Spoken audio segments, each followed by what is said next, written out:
Дәл осы сусынды ішетін болсаңыз, вируспен ауырмайсыз да, және де қартаймайтын боласыз. Міндетті түрде дайындап көріңіздер, өте оңай дайындалады.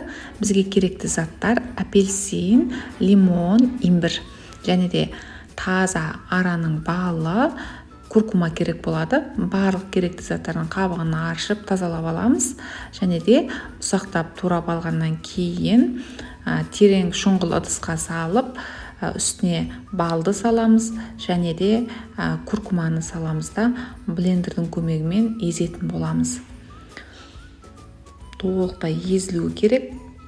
Ішінде ешқандай комок қалмауы керек. Осылай езіп алғаннан кейін арнайы осындай формочкаға құйсаңыздар болады, немесе мұздатқыштың қалыбына құйып қатырып алатын боламыз. Мұз болып қатады. Осылай қатқан қоспамызды жылыдан ыстық суға салып